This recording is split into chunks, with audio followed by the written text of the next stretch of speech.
Episode की starting में हमें दिखाते हैं कि बिमिंगे कोको को बेड पे लेटाकर उसे किस कर रहा था। तभी कोको उससे कहती है, सर मैं आपसे सच कह रही हूँ, मैं थक चुकी हूँ, मैं सोना चाहती हूँ। फिर कोको थोड़ा चिढ़ के कहती है, मुझे नहीं पता, आप कुछ भी सोचो, लेकिन मैं थक चुकी हूँ, आपसे लड़ने की हिम्मत नहीं है मुझ में। बिमिंगे कहता है, मैंने तुम्हें आराम करने के लिए पूरा 1 महीना दिया था, लेकिन अब तुम शाम को ही सो जाओगी, रात तक भी इंतजार नहीं कर सकती। बिमिंगे बोलता रह जाता है और कोको एकदम से सो जाती है। फिर बिमिंगे उसे देखकर मुस्कुराता है और उसके पैरों की चप्पल उतार देता है और उसे कंबल उड़ा देता है। और फिर कोको के पास बैठकर सोचने लगता है, शायद ये लड़की शहद में लिपटा हुआ जहर है, मुझे पहले ही इसे इतना उकसाना नहीं चाहिए था और इसके इतना क्लोज नहीं आना चाहिए था। और फिर बिमिंगे भी कोको के साथ लेट जाता है और सोच रहा होता है, क्योंकि अब मैं इसका आदी हो चुका हूँ और मुझे इसकी आदत लग गई है, मैं इसे नहीं छोड़ सकता, तो मुझे अब इसके साथ ही डूबना होगा। अब हमें दिखाते हैं कि कोको सोकर उठ चुकी है और वो सोच रही है, मैं सच में 3 घंटे तक लगातार सोती रही और इसके बाद तो मुझे और ज्यादा थकान महसूस हो रही है। ये सब भूल जाओ कोको, मुझे अभी जाकर खाना बनाना चाहिए। अब हमें दिखाते हैं कि कोको ने खाना बना लिया था और वो बिमिंगे से कह रही थी, सर डिनर रेडी है।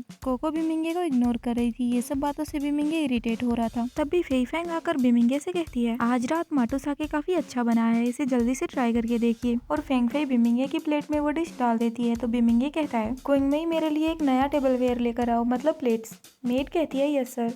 फेंग फेई थोड़ा नाराज होकर चुपचाप अपनी जगह पर बैठ जाती है। तो maid Qing Mei Feng Fei से कहती है, उनकी बातों पर ध्यान मत दो मिस फेई फैंग, सर को ये बात पसंद नहीं है कि कोई उनकी प्लेट्स को छुए। और फिर क्विंग मेई सोचने लगती है, बस मिस कोको को छोड़कर। फेई फैंग कहती है, माफ करना, मैंने ध्यान नहीं दिया। और फिर सोचने लगती है, मुझे अभी पता चला, बिमिंगे दोपहर में मुझसे इतना अच्छे से बात कर रहे थे, ये बस उनका एक नाटक था, इससे ज्यादा कुछ भी नहीं। शायद उसे कोको से कोई प्रॉब्लम थी और अब इन दोनों के बीच सब कुछ फिर से ठीक हो गया है। तभी बिमिंगे कोको से कहता है, लड़की क्या मुझे तुम्हें बार बार याद दिलाना होगा कि तुम्हारा यहाँ पर क्या काम है। कोको बिमिंगे को देखकर कहती है, क्या, और फिर वहाँ से उठती है और सोचने लगती है, क्या बिमिंगे बीमार है या फिर उसके हाथ पैर नहीं है। उसके हाथ पैर अच्छे से काम कर रहे हैं, फिर भी मुझे उसे खाना देना पड़ रहा है। कोको बिमिंगे के लिए वेजिटेबल्स लाती है और जोर से टेबल पर रखती है। ये देखकर बिमिंगे सोचने लगता है, क्या ये इस लड़की ने जानबूझकर किया है। एक तो ये जानबूझकर इतने सारे नाटक कर रही है और ऐसी सब्जियां उठाकर लाई है जो मुझे खाना बिल्कुल पसंद नहीं। बिमिंगे वो सब्जियां खाने लगता है और सोच रहा होता है, बस मेरा वेट करो, आज रात में तुम्हें कैसे सबक सिखाता हूँ। वहीं दूसरी ओर फेंग फेई सोच रही होती है, आज मैं बिमिंगे के साथ होनी थी, लेकिन मेरे नाम की वजह से मुझसे सब कुछ छीना गया है। और वहीं दूसरी ओर कोको खाना खाने के बाद वहाँ से रूम में चली जाती है और सोच रही होती है, आज तो मैंने सिंग सिंग को कॉल किया ही नहीं। और वहीं दूसरी ओर बिमिंगे भी कोको के पीछे पीछे चला जाता है और हमें दिखाते हैं कि कोको सिंग सिंग से बात कर रही थी और सिंग सिंग कोको से कह रही थी, आज मैंने टीचर को तुम्हारे लिए रिपोर्ट किया था, मतलब मैंने टीचर को तुम्हारी रिपोर्ट दी थी, उन्होंने मुझे वहाँ पर बुलाया था। फिर कोको कहती है, माफ करना, मैंने तुम्हें परेशान किया, हमारी अच्छे से बात हो सके इसीलिए मैं तुम्हें अगली बार खाने पर बुलाऊंगी। फिर सिंग सिंग कोको से पूछती है, वैसे तुम्हारे मिस्टर बिमिंग ने तुम्हारे साथ कुछ गलत तो नहीं किया ना। कोको कुछ बातें सोचने लगती है और फिर सिंग सिंग को कहती है, वो इंसान काफी ज्यादा ताकतवर और गुस्से वाला है। कोको की बात सुनकर सिंग सिंग थोड़ा हंसने लगती है और कहती है, सभी गोल्ड मास्टर ऐसे ही होते हैं। फिर कोको कहती है, वैसे तुमने मुझसे ये कहा था कि तुम्हें कुछ जरूरी काम है, तो मैं तुम्हें और परेशान नहीं करूंगी, बाय। फिर सिंग सिंग भी कोको को बाय बोल देती है।